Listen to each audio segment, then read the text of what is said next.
Daniel Carter had always believed in hard work. Born and raised in a small town in Ohio, he was the kind of kid who mowed lawns in the summer and shoveled driveways in the winter just to save a few bucks. His parents, both factory workers, had instilled in him a deep respect for diligence, humility, and resilience. So when he landed his first job out of college at Hawkbridge Tech, a mid-sized software company in Chicago, he felt like he was on the right path. Daniel started at Hawkbridge as a junior developer. He was quiet but bright, a fast learner who often stayed late to help senior engineers or write cleaner code. Within 3 years, he had earned 2 promotions, moving into a team lead role. His future looked promising until everything changed. One rainy Monday morning, Daniel was called into a conference room. Inside sat Harold Benson, the company's COO, and Daniel's direct boss, Mark Rutherford, a sharp-suited man known for taking credit and dodging blame. "We're going to have to let you go, Daniel," Mark said, almost too casually. Daniel blinked. What? "Why?" Harold folded his hands. "There have been concerns. Missed deadlines, project overruns, and we've had feedback from clients." Daniel was stunned. None of it was true. If anything, he had saved multiple projects by stepping in when things were falling apart. But the real issue, he would later discover, was politics. Mark had mismanaged a major project, and Daniel, who had voiced concerns in private emails, had become a threat.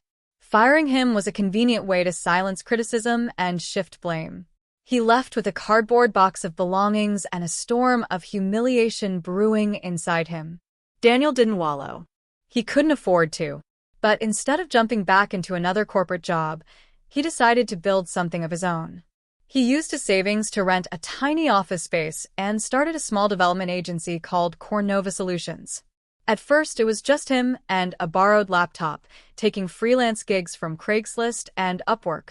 Slowly, as his reputation grew, so did his clientele. By year 3, Cornova had 20 employees. By year 5, they had contracts with national brands and were developing their own SaaS tools.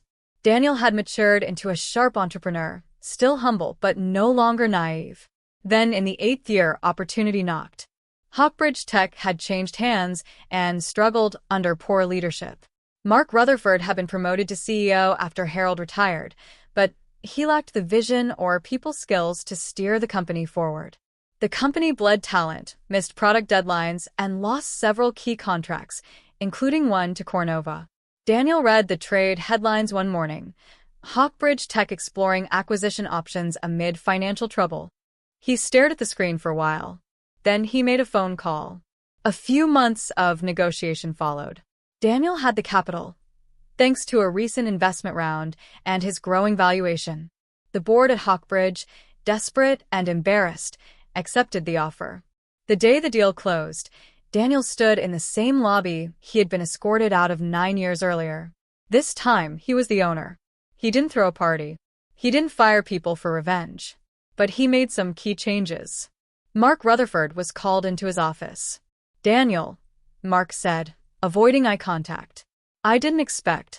"I did," Daniel said, evenly. "We both know why I was fired. But that's not why I'm here." Mark looked up. "You're being let go.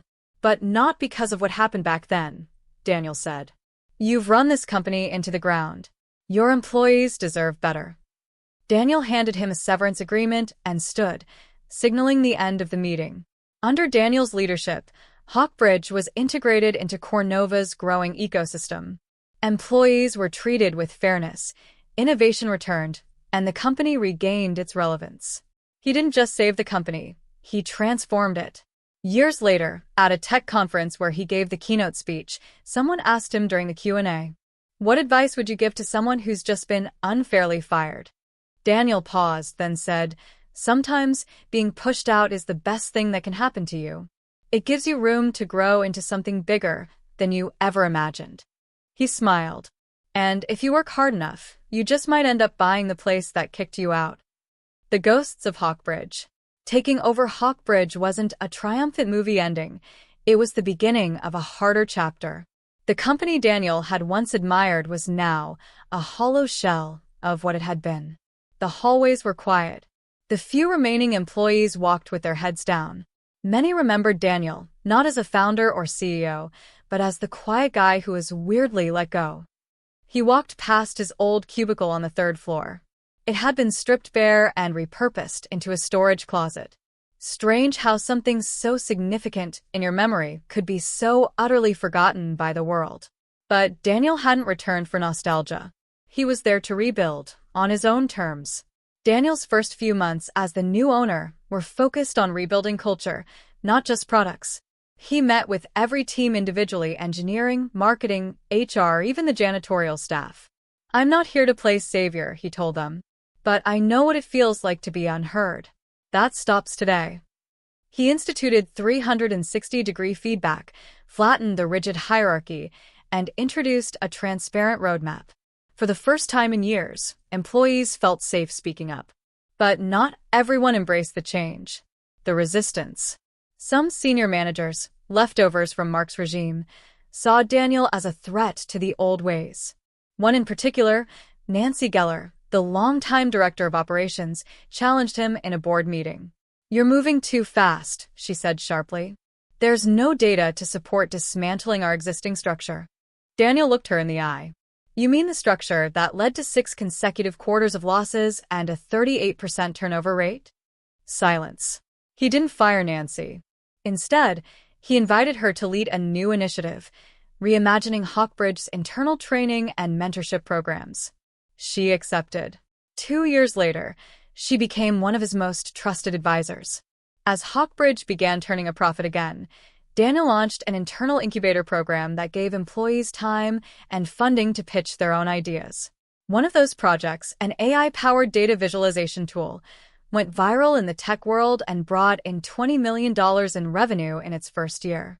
It was created by Emily Tran, a junior engineer who reminded Daniel of himself: soft-spoken, underestimated, fiercely talented. At a company town hall, she gave him a handwritten note that simply said, "Thanks for believing in people like me." That night, Daniel sat in his office, the skyline of Chicago stretching out before him. He thought of his parents, of the night he had walked out of that building humiliated, and of how failure had become his teacher. He didn't want revenge anymore. He wanted legacy. The real win. Years passed. Hawkbridge and CoreNova merged into a global powerhouse under the banner NovaBridge Technologies.